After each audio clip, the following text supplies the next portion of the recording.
Aujourd'hui, nous interpellons tous les Congolais de la République démocratique du Congo confrontés à des drames humanitaires et sécuritaires jamais connus dans l'histoire de l'humanité post-Seconde Guerre mondiale.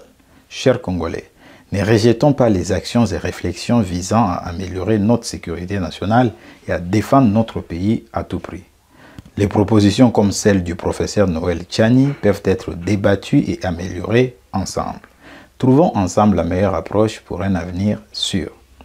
Si vous êtes d'accord avec nos analyses, soutenez-nous en les partageant. En les faisant, vous soutenez la République démocratique du Congo. Ce n'est pas notre personne qui compte, mais ces petites idées pour ces grands pays et ces grands peuples victimes de leurs ressources naturelles. N'hésitez pas à les diffuser largement. Avant de continuer notre petite interpellation, je souhaite répondre à vos multiples questions concernant les compétences au sein de l'UDPS.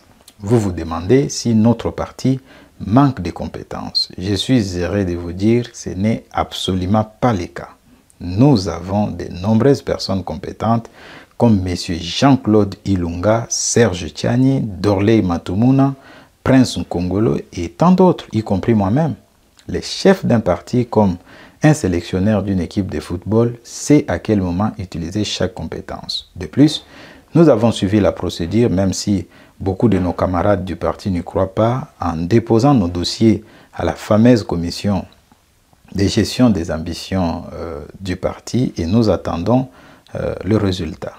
Concernant la polémique suscitée par la nomination d'un kabiliste comme directeur des cabinets de l'actuel gouverneur de la ville-province de Kinshasa, je préfère ne pas trop commenter cette affaire. C'est un adulte, de surcroît un responsable politique. Je crois qu'il est conscient de ses actes.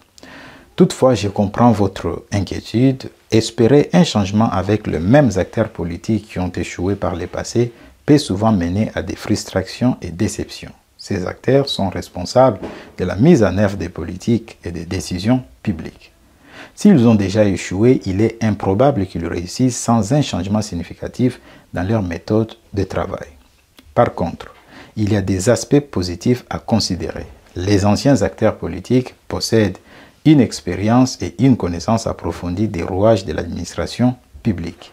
Ils peuvent tirer des leçons de leurs échecs passés et ajuster leur stratégie en conséquence. De plus, ils ont déjà des réseaux établis qui peuvent être mobilisés pour mettre en œuvre des réformes plus rapidement.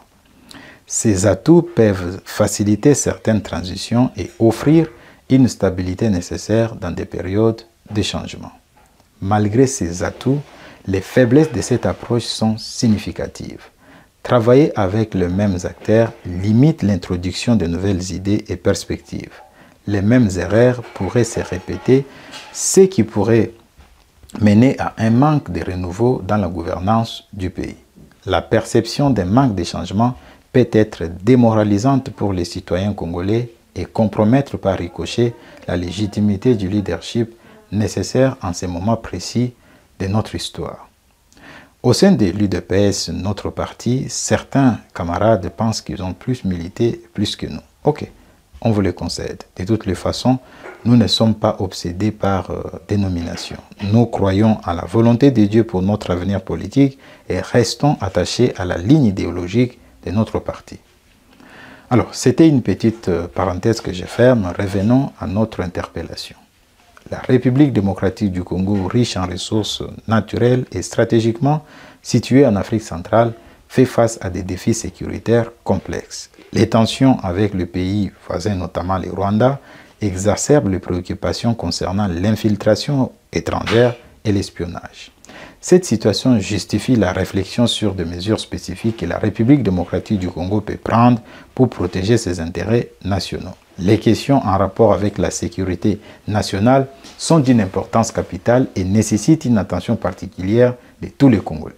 Chaque proposition mérite d'être examinée, discutée et ajustée pour répondre aux besoins de sécurité de notre pays. Les idées comme celle de M. Tchani, qui souhaite réserver certaines fonctions aux Congolais de père et de mère, ont provoqué de vifs débats, ce qui est normal et important dans une démocratie. Mais voici pourquoi il faut continuer à réfléchir et débattre. Aucune proposition humaine n'est parfaite dès le départ. En débattant, nous pouvons identifier et corriger les faiblesses, écouter divers points de vue assure que toutes les préoccupations seront prises en compte. Les discussions citoyennes encouragent l'innovation et mènent à des idées efficaces pour renforcer la sécurité nationale de notre pays. Dans de pareilles circonstances, chaque Congolais a un rôle à jouer. Engageons-nous dans des discussions locales et nationales. Vos idées et opinions sont précieuses pour la République. Informez-vous sur les propositions et les enjeux de la sécurité. Ne nous contentons pas seulement de critiquer, proposons des solutions concrètes et participons activement au débat. À un moment donné, pensons à organiser des forums, des tables rondes, des panels de discussion sur les questions de sécurité en République démocratique du Congo. Tous les acteurs concernés devront y participer et toutes les couches sociales de notre société devraient se sentir concernées.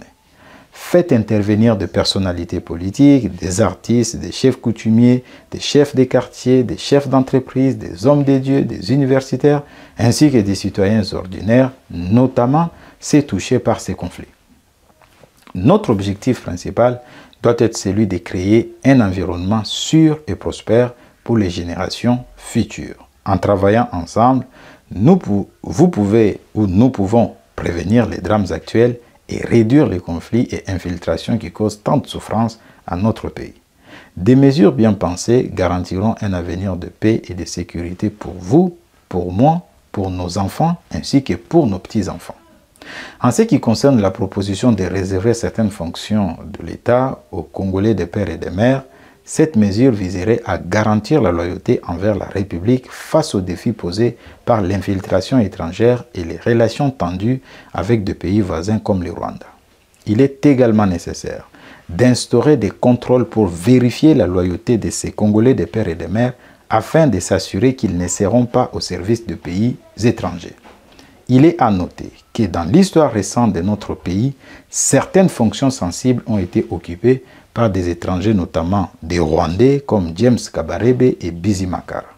Cette infiltration a créé des défis sans précédent pour la sécurité nationale de la République démocratique du Congo. Ces individus ont été présentés comme les nôtres et se sont considérés comme tels, ce qui a entraîné des conséquences graves pour la sécurité nationale. Imaginez les risques et les vulnérabilités que cela a engendré pour le pays de Patrice Emery Lumumba et de Joseph Kasavubu. Réserver certaines fonctions sensibles de l'État comme la présidence de la République, le Premier ministre, le président des deux chambres du Parlement ainsi que d'autres fonctions clés du pays aux Congolais de père et de mère viserait premièrement à garantir que ceux qui occupent ces postes ont une allégeance totale à la République démocratique du Congo. Deuxièmement, à réduire les risques d'espionnage par des pays étrangers. Et troisièmement, à protéger les secrets d'État et les fonctions de sécurité telles que le ministère de la Défense, des Affaires étrangères, de l'Intérieur, de la Justice ainsi que de la fonction publique. Si un ennemi réel ou potentiel accède aux informations sensibles ou peut influencer ces ministères clés, la sécurité nationale de la République démocratique du Congo serait gravement menacée. Au ministère de la Justice, il pourrait assouplir les procédures d'acquisition de la nationalité congolaise ou faciliter l'infiltration étrangère. C'est pourquoi les enquêtes de loyauté sont indispensables pour tous les candidats à ces postes.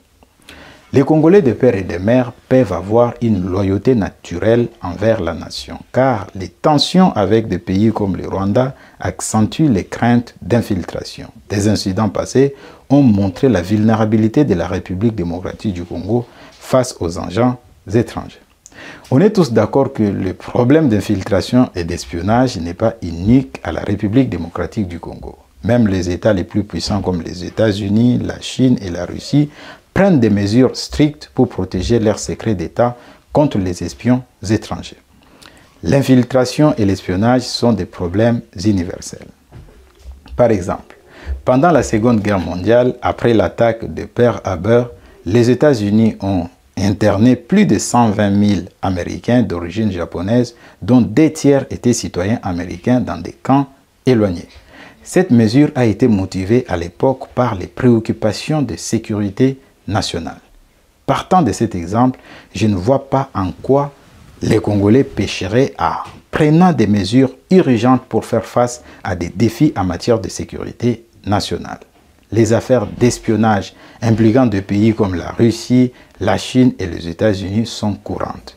Les États-Unis d'ailleurs utilisent des vérifications de sécurité approfondies et des enquêtes de fonds pour leurs fonctionnaires sensibles. Donc, réserver certaines fonctions de l'État aux Congolais de père et de mère peut sembler une solution face aux menaces d'infiltration et d'espionnage, notamment avec des voisins comme le Rwanda. Face à des défis persistants, restons unis pour protéger notre pays. Chaque réflexion et action pour renforcer notre sécurité nationale est essentielle. Ensemble, débattons, partageons et œuvrons pour un avenir sûr pour la République démocratique du Congo. En parallèle, des enquêtes de loyauté rigoureuses restent essentielles pour la sécurité nationale, y compris pour les Congolais de père et de mère.